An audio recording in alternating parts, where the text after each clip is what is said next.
오늘 살펴볼 웹 기술은 웹 RTC입니다.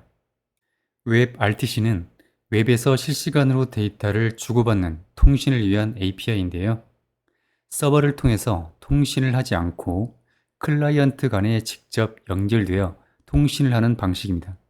이를 P2P 방식이라고 합니다. 하나하나의 클라이언트를 각각 피어라고 하고 피어와 피어 간의 1대1 연결이라는 의미에서 P2P라고 합니다. 웹 RTC는 원래 웹에서 화상 채팅을 위한 기능 개발을 목적으로 만들어졌습니다. 하지만 웹 RTC를 통해 주고받을 수 있는 데이터에는 제약이 없는데요. 화상 채팅을 위한 오디오와 비디오뿐만 아니라 텍스트, 파일, 그리고 게임 데이터 등을 주고받을 수 있습니다. 웹 RTC는 웹 표준 API이므로 별도의 라이브러리 설치 없이 바로 이용할 수 있습니다. 웹 RTC를 이용한 개발에서 가장 어려운 부분이 사용자 간의 연결, 즉 P2P 연결인데요. 피어 간의 연결을 위해 시그널링 서버가 필요합니다. 이 시그널링 서버는 일반적으로 직접 만들어야 합니다. 이 영상에서도 실습을 위해 시그널링 서버를 직접 만들어 볼 것입니다. 여튼 시그널링 서버는 P2P 연결을 위해 사용되고요. 연결 후에는 실제 데이터 통신은 서버 중계 없이 피어와 피어 간에 직접 이루어집니다. 연결을 위해서 피어 간에 주고받은 정보는 SDP와 ICE가 있습니다. 이 SDP와 ICE는 시그널링 서버를 통해서 피어 간에 주고받습니다. SDP는 주고받을 미디어 형식, 그리고 데이터를 전송할 프로토콜 정의, 피어의 네트워크 정보가 포함되어져 있고, ICE는 공인 IP를 찾아 연결을 위한 포트 등을 설정하여 피어 간에 직접 연결을 설정하기 위한 정보입니다. 흔히 이 ICE를 네트워크 경로라고 하는데요. 하나의 P2P 연결에는 다양한 네트워크 경로가 존재하는데 웹 RTC는 이 중 가장 최적의 경로를 찾아서 사용하게 됩니다. P2P 연결을 위한 SDP와 ICE 정보를 피어가 처리하는 방식을 살펴보겠습니다. 먼저 SDP와 ICE는 시그널링 서버를 통해서 피어끼리 주고받습니다. SDP의 경우 먼저 A라는 피어가 자신의 SDP 정보를 B라는 피어에게 제공합니다. 이를 오퍼라고 합니다. 이렇게 오퍼가 이루어지면 그 다음에 B라는 피어는 자신의 SDP를 먼저 구하고 이 SDP를 A라는 피어에게 응답합니다. 이를 answer라고 합니다. IC의 경우에는 한 가지만 있는 게 아니고 여러 개가 존재할 수 있는데요. 즉, IC는 여러 개의 후보가 존재합니다. 여러 개의 IC 후보 중에서 가장 좋은 IC를 선택해서 최적의 연결이 이루어지도록 합니다. 여튼 A 피어든 B 피어든 자신의 IC 후보가 발견되면 바로 상대 피어에게 전송해 주는데요. 이렇게 SDP와 IC 정보를 주고받아 처리하는 것이 P2P 연결입니다. 이러한 SDP와 IC 처리를 실제 웹 RTC의 코드로 작성을 해야 합니다. 이 그림은 A 피어와 B 피어가 연결되기 위해서 시그널링 서버를 통해 SDP와 IC 정보를 주고받는 과정을 나타낸 그림입니다. A 피어가 시그널링 서버에게 새로운 피어의 연결이라는 의미의 메시지인 new 피어를 보내게 되면 시그널링 서버는 다른 피어인 B에게 new 피어 메시지를 보냅니다. 그러면 B 피어는 자신의 SDP 정보를 생성하고 이를 시그널링 서버에게 오퍼라는 메시지와 함께 전달합니다. 그러면 다시 시그널링 서버는 A피어에게 오퍼라는 메시지와 함께 이 SDP 정보를 전달해 줍니다. 오퍼 메시지를 받은 A피어는 자신의 SDP 정보를 생성하고 이를 시그널링 서버에게 answer라는 메시지와 함께 전달합니다. 시그널링 서버는 B피어에게 answer라는 메시지와 함께 이 SDP 정보를 전달합니다. 이렇게 오퍼와 answer를 통해서 SDP 정보를 피어들끼리 주고받게 됩니다. 이제 IC 정보도 주고받아야 하는데요. A 피어든 B 피어든 자신의 IC 후보가 발견되면 즉시 이 IC 후보를 시그널링 서버에게 캔디데이트라는 메시지로 전달합니다. 그러면 시그널링 서버는 다시 상대 피어에게 캔디데이트라는 메시지와 함께 이 IC 후보 정보를 전달해 줍니다. 이렇게 해서 피어 간에 IC 정보를 주고 받게 되는데요. 이렇게 SDP 정보와 IC 정보의 교환이 충분히 문제없이 이루어지면 피어 간의 연결이 이루어지게 됩니다. 이 그림은 앞서 봤던 그림에 대해서 각 피어가 하는 작업을 좀 더 상세히 나타낸 것입니다. 이 작업들을 실제 자바스크립트 코드로 나타내면 P2P 연결에 대한 코드 작성이 완성됩니다. 이제 실습을 통해서 웹 RTC에 대한 코드를 살펴보겠습니다. 실습은 웹 RTC를 이용한 채팅 기능인데요. 이렇게 3개의 브라우저를 띄웠습니다. 이 3개의 브라우저는 각각 다른 디바이스에서 실행한 것이라고 봐도 무방합니다. 각 브라우저는 자동으로 이렇게 이름이 정해집니다.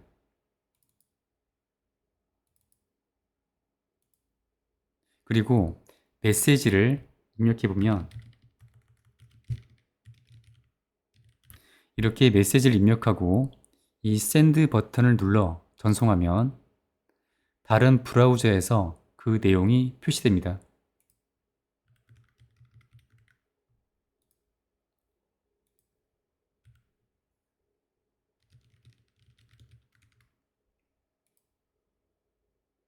앞서 봤던 3개의 웹브라우저를 각각 피어라고 할 수 있는데요. 웹브라우저가 3개였으므로 이렇게 3개의 피어가 존재합니다. 채팅을 위한 데이터 통신은 이렇게 모든 피어들이 각각 개별적으로 연결되어 실시간으로 이루어집니다. 실습 코드를 작성하기 위해서 다음처럼 웹 RTC라는 폴더를 만들고 VS 코드에서 열었습니다. 이 웹 RTC 폴더에는 다시 클라이언트라는 폴더와 시그널링 서버라는 폴더를 만들었습니다. 먼저 시그널링 서버를 만들겠습니다. 터미널을 하나 새롭게 열고요. 그리고 시그널링 서버 폴더로 이동합니다. 시그널링 서버는 다양한 언어 또 다양한 방법으로 만들 수 있는데요. 저는 자바스크립트 언어로 웹 소켓을 이용해서 만들겠습니다. 웹 소켓을 이용해 만들기 위해서 다음 라이브러리를 설치합니다.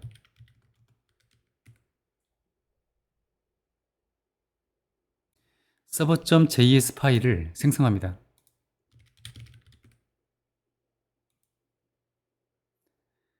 앞서 설치한 웹소켓 라이브러리를 임포트합니다. 시그널링 서버가 사용할 포트를 정의합니다. 저는 8080 포트를 이용하겠습니다. 이 포트를 사용하는 웹소켓 서버 객체를 생성합니다. 이 서버에 클라이언트가 접속할 텐데요. 접속하는 클라이언트 객체를 저장할 컨테이너를 정의합니다. 보시면 맵 컨테이너인데요.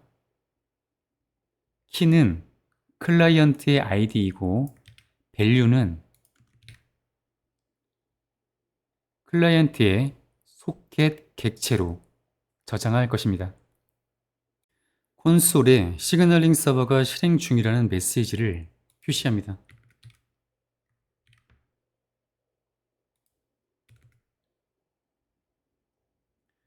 메시지를 발신자를 제외한 모든 클라이언트에게 전송하는 함수를 미리 준비해 둡니다.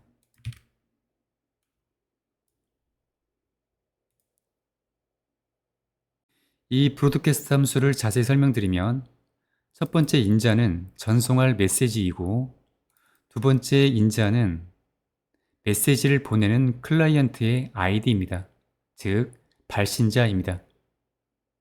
접속한 클라이언트는 모두 이 클라이언트 컨테이너에 담길 텐데요.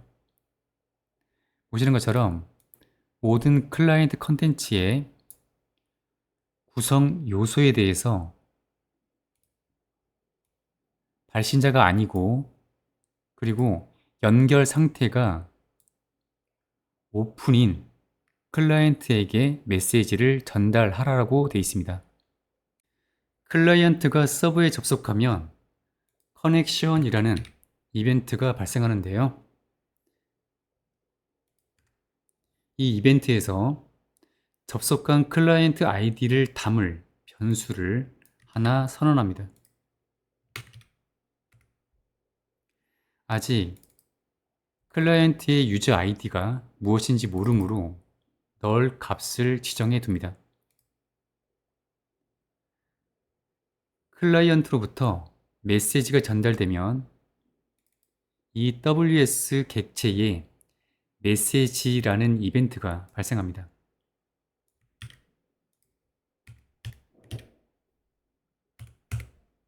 그리고 클라이언트의 연결이 끊기면 마찬가지로 클라이언트에 대한 이 WS 객체에 close라는 이벤트가 발생합니다. 또 클라이언트에 어떤 에러가 발생하면 에러라는 이벤트가 발생합니다.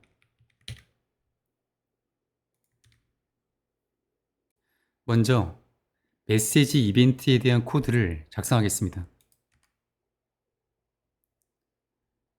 안전한 코드 실행을 위해서 try catch 구문을 이렇게 작성해 두고요. 클라이언트는 제이슨 문자의 형식으로 메시지를 전달합니다. 그래서 전달받은 이 메시지 문자열을 객체로 파싱합니다.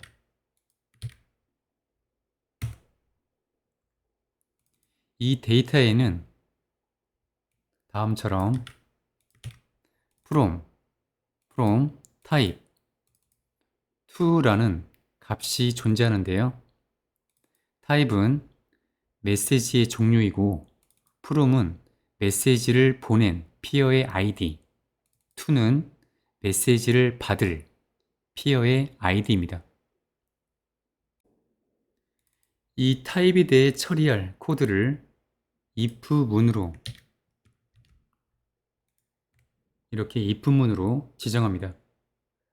처리할 타입의 값은 new peer, offer, answer, candidate입니다. 바로 이 그림에서 peer가 시그널링 서버에게 전달하는 메시지의 이름인 바로 이 new peer, offer, answer, candidate입니다. 메시지의 타입이 new peer라면 이 유저 아이디를 from으로 지정합니다. 그리고 이 클라이언트에 저장합니다.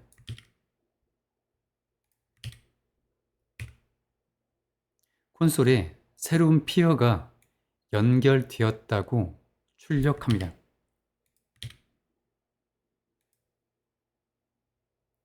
그리고 다른 모든 클라이언트에게 new peer 메시지를 전달합니다.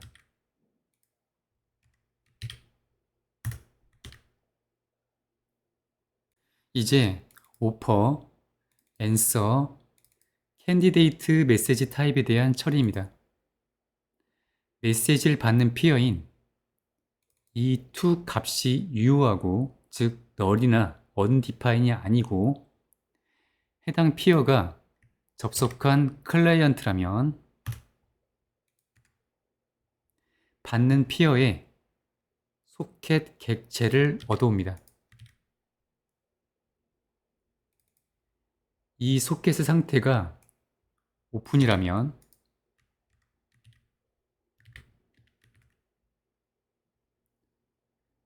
보낼 데이터를 다시 문자열로 만들고 전송합니다. 콘솔에 메시지를 보냈음을 확인할 수 있도록 출력합니다. 이 try 구문의 코드가 실행되다가 어떤 예외가 발생하면 이렇게 콘솔에 에러를 출력해 줍니다. 클라이언트 연결이 종료될 때 해당 이벤트의 코드를 작성하겠습니다. 바로 이 close 이벤트인데요. 먼저 이 유저 아이디가 null이 아닌지 확인하고요. 접속이 끊겼으니 이 클라이언트에서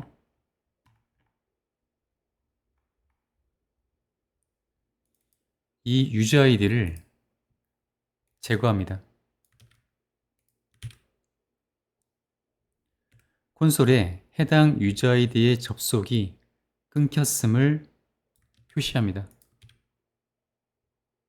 그리고 이러한 접속 종료를 다른 피어에게도 알립니다.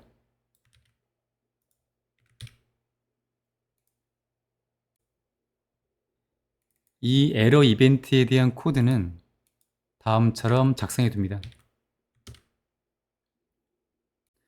지금까지 우리가 작성한 이 코드가 시그널링 서버의 가장 기본적인 코드입니다. 시그널링 서버의 기본 기능은 P2P 연결이고 그에 대한 가장 기본적인 코드인 것입니다. 하지만 실무에서는 시그널링 서버의 역할이 단순히 P2P 연결이 아니고 그 이외에도 비즈니스적인 기능도 담아야 할 경우가 많습니다. 여튼 이렇게 작성된 코드를 실행하기 위해서 터미널에서 다음처럼 입력합니다.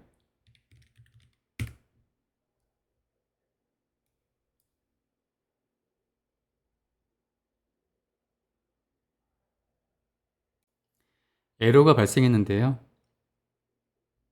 이 server.js 파일을 이 시그널링 서버로 이동합니다. 그리고 다시 실행합니다. 그럼 이렇게 정상적으로 실행되는 것을 확인할 수 있습니다. 이제 클라이언트 코드를 작성하겠습니다. 서버를 실행하고 있는 이 터미널은 그대로 유지하고 이 플러스 버튼을 클릭해서 새로운 터미널을 엽니다. 그리고 이 클라이언트 폴더로 이동하고요. 프론트엔드 프로젝트를 만들겠습니다. 먼저 npm create bit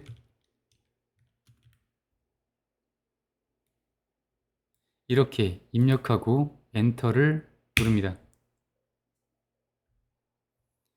여기서 탭을 누르고 여기서는 바닐라를 선택합니다.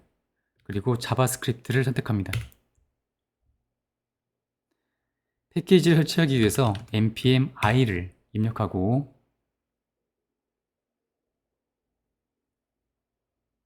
실행을 위해서 npm run dev를 입력합니다.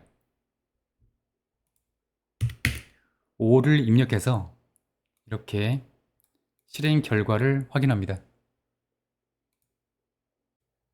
클라이언트의 main.js 파일 열고 코드를 먼저 정리하고요.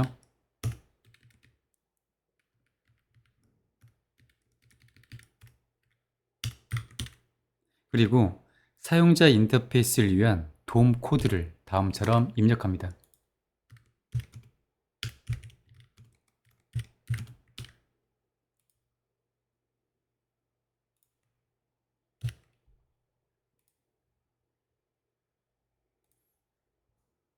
돔에 대한 스타일을 지정하기 위해서 style.css 파일 열고 다음과 같은 스타일을 입력합니다.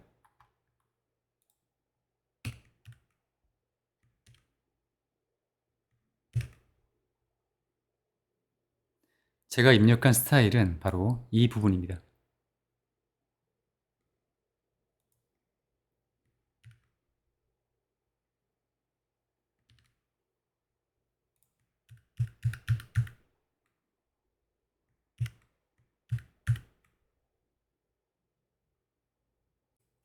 우리가 만든 시그널링 서버는 웹 소켓으로 만들어졌는데요. 시그널링 서버에 연결하기 위한 클라이언트 측 웹 소켓 객체를 생성합니다.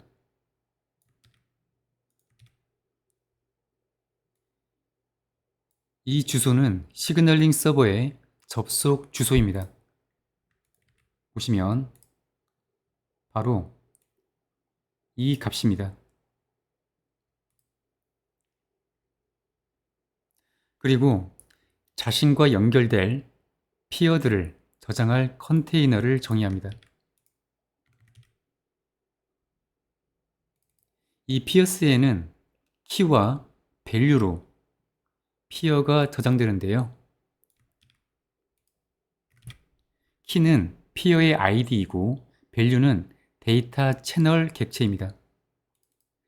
이 데이터 채널은 피어 간의 데이터를 주고받는 통로입니다. 그리고 자신의 피어 아이디를 계산합니다.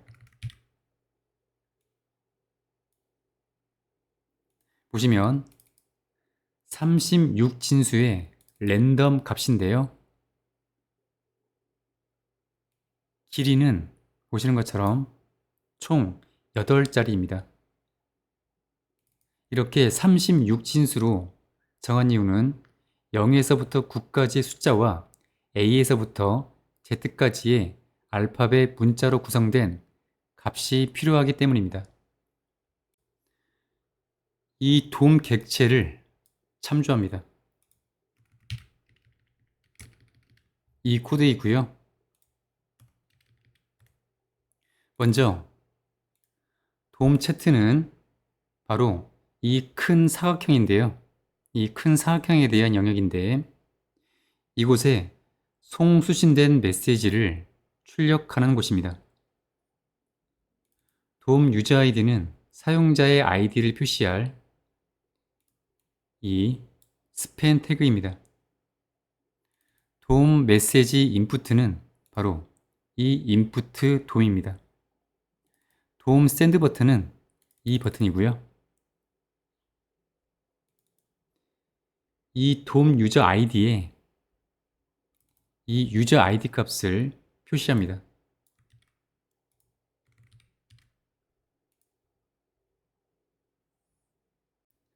웹 소켓인 이 WS 객체를 통해서 시그널링 서버에 연결되면 오픈이라는 이벤트가 발생합니다.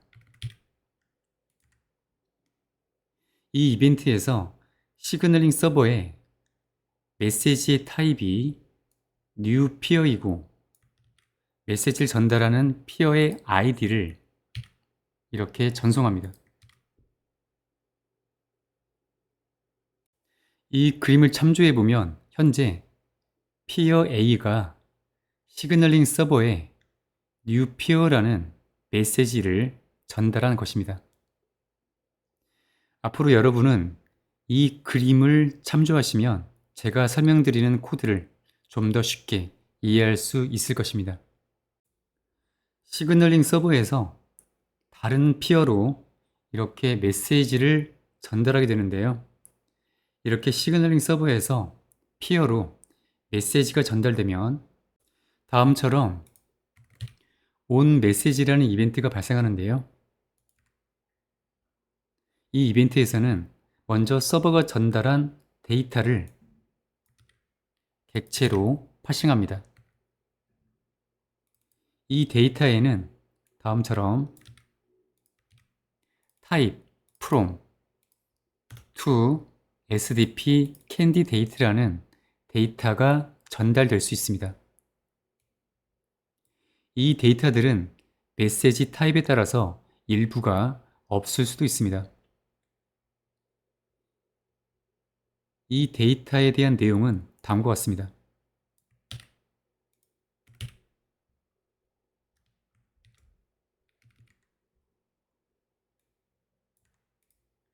먼저 타입은 메시지의 타입이고요.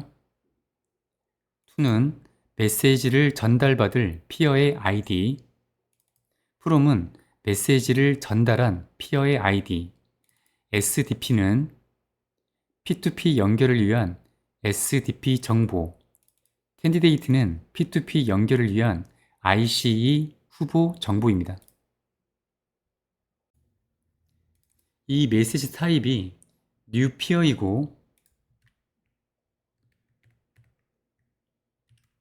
그리고 to가 자기 자신이라면 해당 메시지는 처리할 필요가 없습니다. 그 이외에 메시지 타입에 따라서 다음처럼 처리합니다.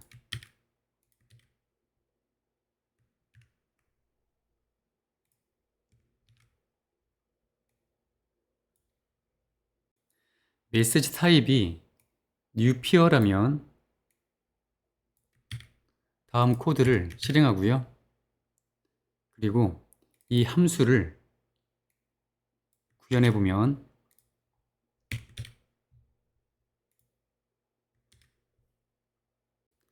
이 함수는 new peer 메시지를 피어가 받았을 때 실행해야 하는 RDC 피어 커넥션 객체를 생성하고요.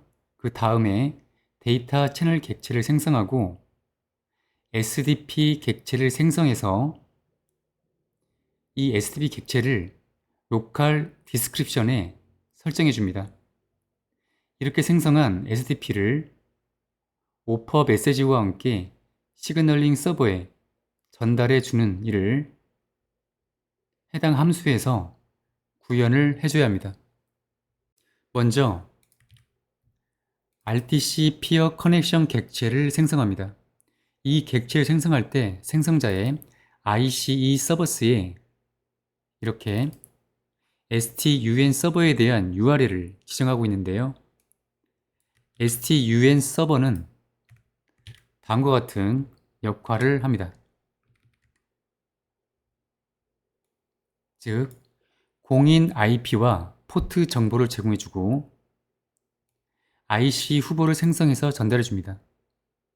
그리고 NAT 트래버셜 지원을 통해서 최적의 네트워크 경로를 찾아줍니다.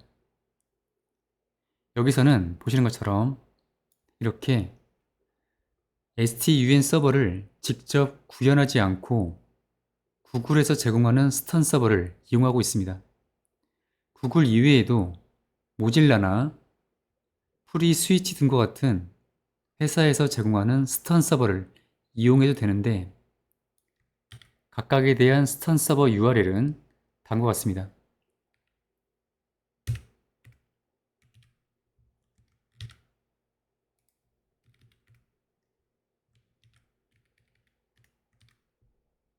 저는 구글에서 제공하는 스턴 서버만을 이용하겠습니다. 그리고 이 RDC 피어 커넥션 객체를 이용해서 데이터 채널 객체를 생성합니다. 생성한 데이터 채널의 이름을 채트라고 이름 지었습니다. 이 이름은 여러분이 원하는 이름으로 지어도 됩니다. 이 데이터 채널은 데이터를 상대 피어에게 전달하기 위한 통로로 사용됩니다. 이제 자신과 연결된 피어들을 이 피어스 컨테이너에 저장합니다.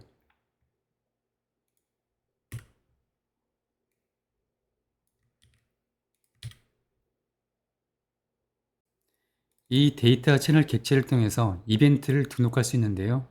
먼저 채널이 성공적으로 열렸을 때에 대한 이벤트입니다. 또 상대 피어에서 채널을 통해서 데이터를 전달할 때 호출되는 이벤트인데요. 상대 피어로부터 전달받은 데이터는 여기를 통해 입력된 메시지입니다. 전달받은 메시지를 이곳에 표시하는 함수를 호출합니다. 이 함수는 다음과 같습니다.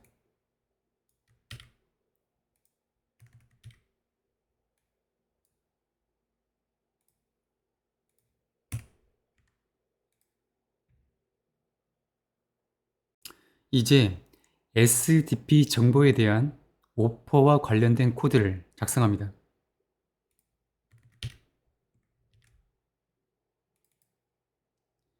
create 오퍼라는 함수를 통해서 오퍼를 생성하고 이렇게 생성된 오퍼가 바로 SDP 정보입니다.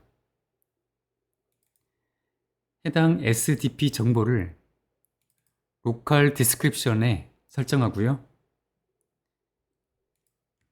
설정이 잘 되면 시그널링 서버에 오퍼 메시지를 전달합니다.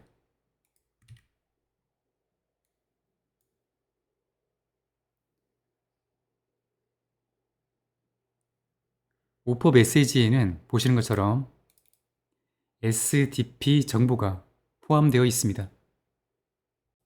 지금까지 작성한 코드는 RTC 피어 커넥션 객체를 생성하고 데이터 채널 객체를 생성했으며 오퍼를 위한 SDP 정보를 생성했습니다. 또 이렇게 생성된 SDP 정보를 로컬 디스크리션에 설정해줬고요. 이 SDP 정보를 오퍼 메시지로 시그널링 서버에 전달을 해 주었습니다. 여기에 추가로 ICE에 대한 정보도 처리해 줘야 하는데요. 바로 ICE 후보가 발견되면 캔디데이트라는 메시지를 ICE 후보 정보와 함께 전달을 해줘야 합니다. 이 ICE와 관련된 코드를 작성해 보겠습니다. ICE 후보가 발견되면 다음과 같은 이벤트가 발생합니다. 이 이벤트에서 발견된 ICE 후보를 시그널링 서버에 캔디데이트 메시지로 전달합니다.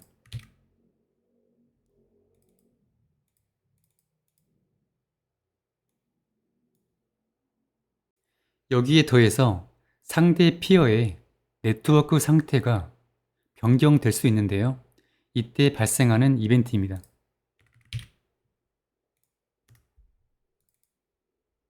저는 이 이벤트에서 상대 피어의 연결이 끊겼을 때에 대한 상황을 처리하겠습니다.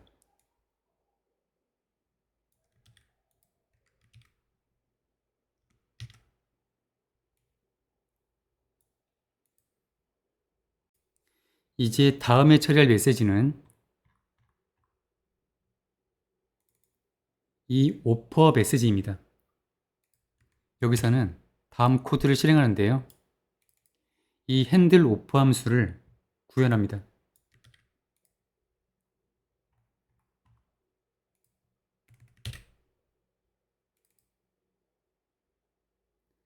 이 핸들 오프 함수는 RTC 피어 커넥션 객체를 생성하고 데이터 채널 객체를 전달받아 설정하고 상대 피어로부터 받은 SDP 정보로 리모트 디스크립션을 설정합니다.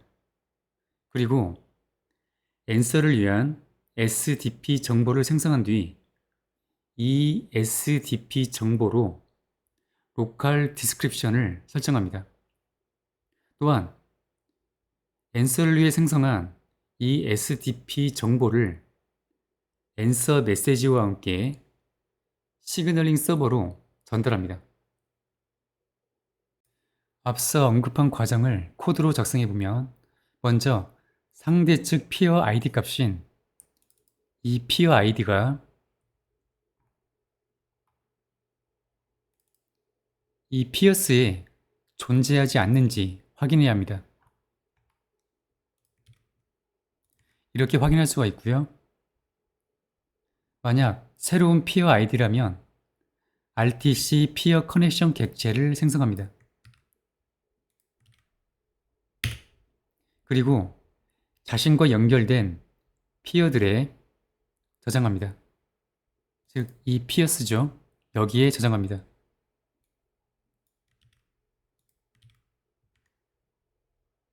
이때 데이터 채널 값을 일단 널로 지정해 둡니다.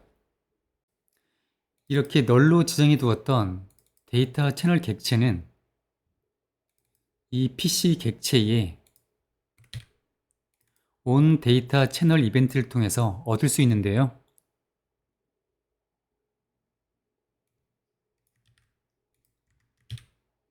이렇게 하면 데이터 채널 객체를 설정할 수 있습니다.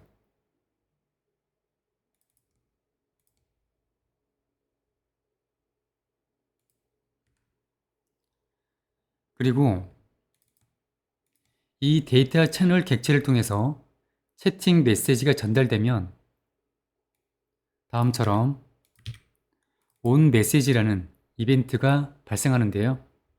이 이벤트에서는 전달받은 채팅 메시지를 이 UI에 표시합니다. 상대 피어로부터 전달받은 SDP 정보를 이렇게 리모트 디스크립션에 설정합니다. 이제 앤서를 위한 SDP 정보를 생성하고 이렇게 생성된 SDP 정보를 로컬 디스크립션에 설정합니다. 이제 시그널링 서버에 앤서 메시지를 전달할 준비가 되었는데요. 다음처럼 시그널링 서버에 앤서 메시지를 전달합니다.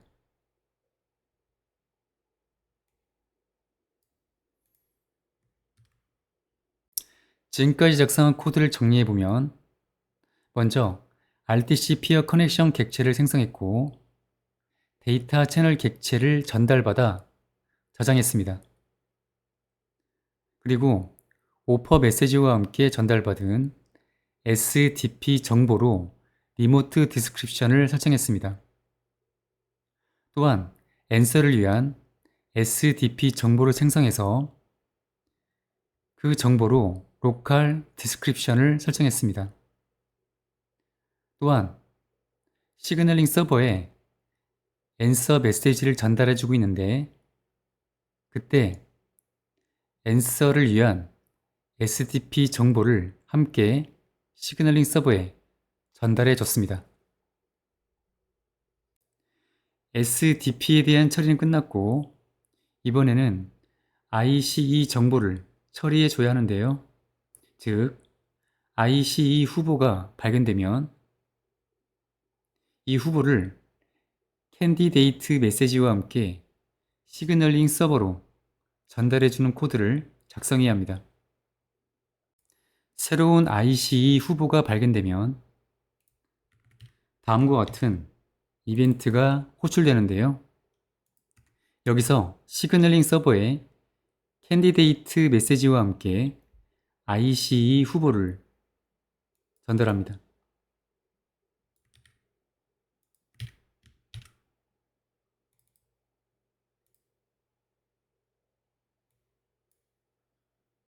다음에 처리할 메시지는 answer 메시지인데요. 바로 이 부분입니다. 여기서 다음 코드를 호출합니다. 이 handle answer 함수는 다음과 같습니다.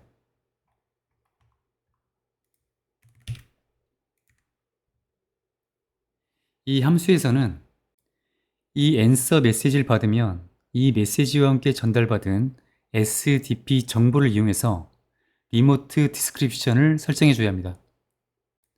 그에 대한 코드는 다음과 같습니다.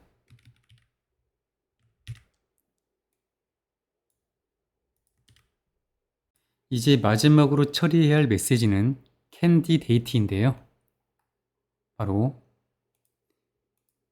이 부분이고 여기서는 다음 코드를 입력합니다. 이 handle candidate 함수는 다음과 같습니다.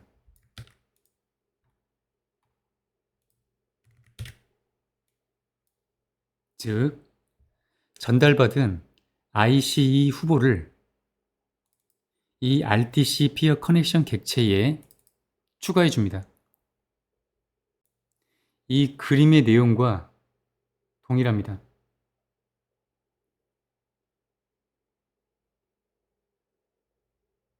이제 이 UI에 메시지를 입력하고 샌드 버튼을 클릭했을 때 연결된 피어들에게 입력된 메시지를 전달해주는 코드를 작성하겠습니다.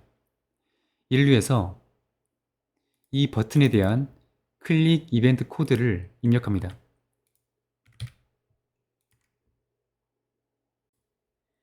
여기에 입력된 메시지 문자열을 얻어오고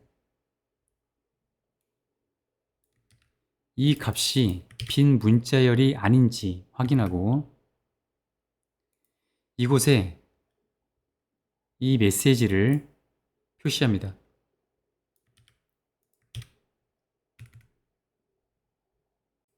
그리고 연결된 상대 피어 모두에게 여기에 입력한 메시지를 전송합니다.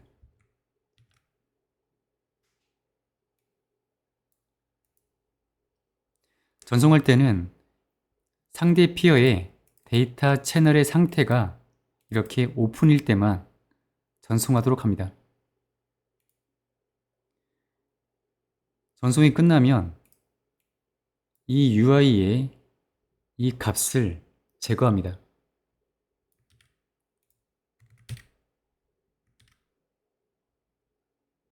실행 결과를 테스트해보면 다음처럼 메시지를 입력해보면 이렇게 메시지가 잘 전달되는 것을 확인할 수 있고요. 그리고 브라우저를 하나 닫으면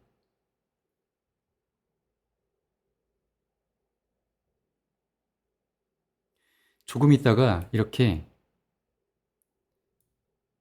피어의 연결이 끊겼다라는 메시지도 잘 출력되는 것을 확인할 수 있습니다. 이상으로 웹 RTC에 대한 내용을 살펴봤습니다. 웹 RTC에서 가장 복잡한 부분은 P2P 연결입니다. 일단 연결되고 나면 데이터 통신은 상대적으로 매우 간단합니다. 웹 RTC는 매우 강력한 통신 방법인데요. 서버의 리소스를 거의 사용하지 않을 수 있는 기술이고 P2P 연결을 통해 실시간으로 매우 빠르게 데이터를 주고받을 수 있습니다. 하지만 연결해야 할 피어의 개수가 증가할수록 피어에 엄청난 부담을 주는 문제가 있는데요. 그럼에도 적합한 서비스에 웹 RTC가 사용된다면 최고의 기술 선택이 될 것입니다. 이상으로 이 영상을 끝까지 시청해 주셔서 감사합니다.